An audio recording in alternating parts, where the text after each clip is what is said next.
हो बाबा, तुम्हाला एक अर्जंट गोष्ट सांगायची आहे. काय बोंबल? ती तुमच्या गल्लीतली वैशी नव्हती का? अरे तिच्या कुठं नांदी लागली तुम्ही दलिंद्रिया हो? तिच्याकडे मोठा मोबाईल आहे, कोणाकडे बी पाहून असती ती पोरगी.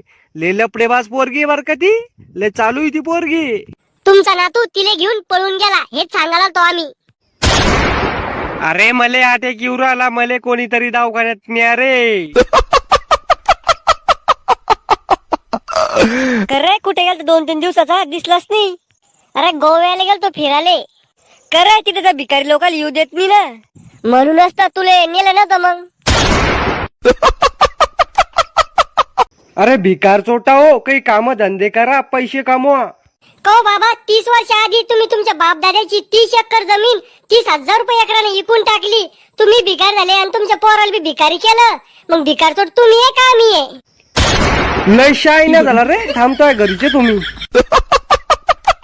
लग्नामध्ये जेवायला बसल्यावर काही लोक ना इतके चाळे करते. वरण खात नाही, आमलं पित्त आहे, वांग खात नाही, अलर्जी आहे, भात खात नाही, कुत्रड शेले, बुंदी खात नाही, शुगर आहे. अरे तुम्ही लग्नात यात जाऊ नका, पनोती हो.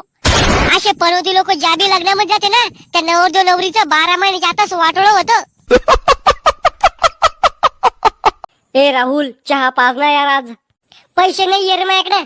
अरे तू इतका कसा चिकट आहे, मी तुला आतापर्यंत 1 रुपया बी खर्च करताना पाहिलं नाही. करे श्याम्या, मी बी तुला आता लोक मग आंघोळ करताना पाहिलं नाही. म्हणजे तू दररोज बिन आंघोळाचा तो काय? नाही, दररोज आंघोळ करतो मी.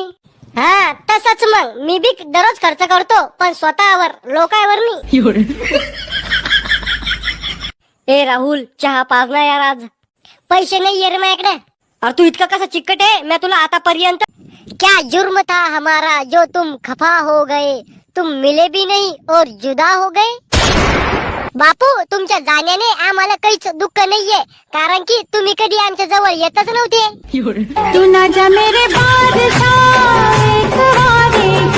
आईनं मला मारलं ना, आता मी घरातून पळून जाईन आणि एक दिवस ना लय मोठा माणूस बनून घरी येईन, आणि ते बी कार मध्ये बसून येईन.